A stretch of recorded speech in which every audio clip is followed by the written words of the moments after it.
Hi, this is Carrie Schell from Quilter. In our video tutorial today, we're going to revisit a subject that we covered about a year ago, and that is using one of the special layouts from the layout library to create a hexagon quilt. I'm also going to refresh the math logics for resizing this quilt, and will include more detailed instructions in this tutorial. To start our hexagon quilt, we're going to go to a layout from the EQ library. So I will go to Libraries, Layout Library, and within that I'm going to select Basics by Style, and I'm going to select Hexagonal. And I'm going to take the first one and I'm going to add it to the sketchbook, and I will close my library. Now I'm going to view my sketchbook, and I'm going to scroll to my last project, which is actually the one I just imported, and I'm going to select Edit. Now I've already incorporated a couple of blocks in my library that I want to set in this quilt.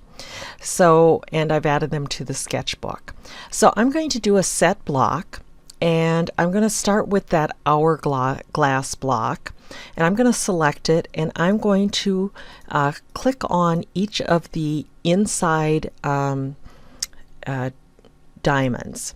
And I do need to do some rotation, so I will select the rotate block, and I will rotate so that I create a star in the center.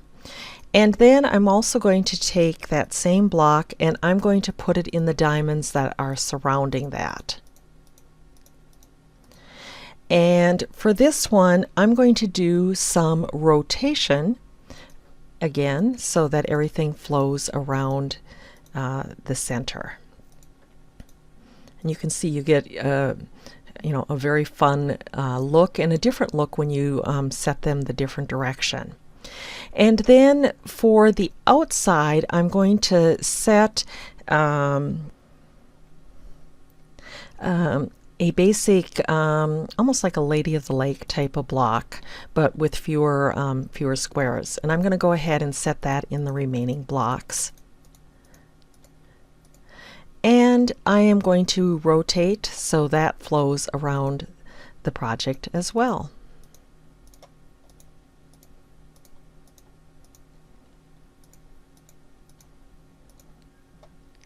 And then I'm going to go ahead and recolor my quilt. Okay, now that the quilt is recolored, I need to determine what I want the size to be. Now, the layout that came from the library was 100 by 86.5. I like to work with sort of standard size blocks, and because this is a 4-patch block, I want to base my blocks on that. So let me take you over to a PowerPoint. So for this one, we're going to first go back to some of our high school math. And if you recall, or maybe you don't, but we're really starting with half an equilateral triangle, which basically means there's a right angle in it. And if you look at the three sides, the diagonal side, or side C, is actually equal to 1.155 times the long side, or side B.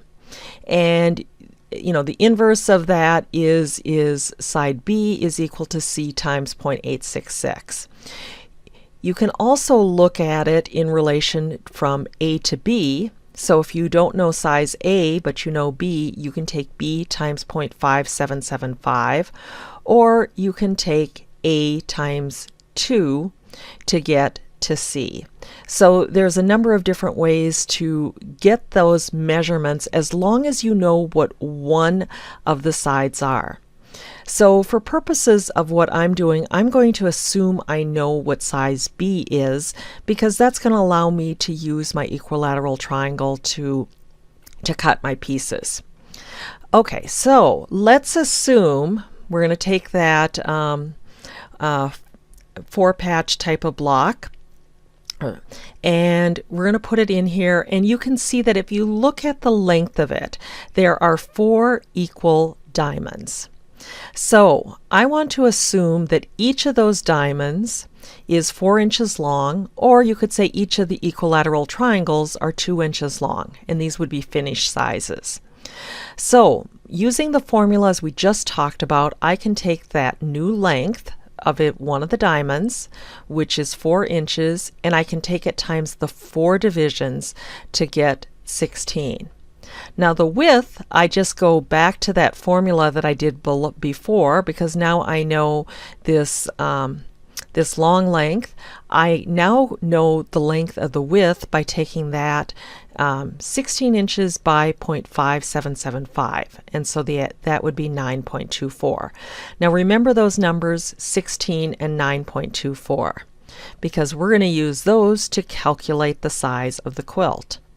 So the length of my quilt, I'm going to take the length of one of the blocks, which is the 16 inches, and I'm going to count the number of full blocks going down the quilt. Now you can see that there are 2 full blocks and 2 half blocks. So in total, if we added all of that up, that would be 3. So if I take 16 times 3, that means my length is going to be 48. Now we've calculated the width of any one of these blocks as being 9.24 inches.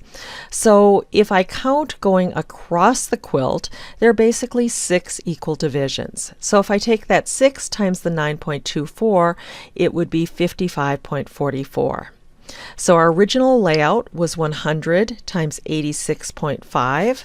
My new layout is going to be 55.5 times 48. So if I go back to EQ now, and I go to the Layout tab, I'm just going to change the width to 55.5, and I'm going to change the height to 48. And that's all that's necessary to recalculate the size of my quilt. Now I can use my cutting charts, I can use my fabric yardage charts. Basically, I can use everything within EQ to create my quilt. Thanks so much for watching. For additional tips and techniques, please subscribe to my weekly newsletter at www.onpointquilter.com.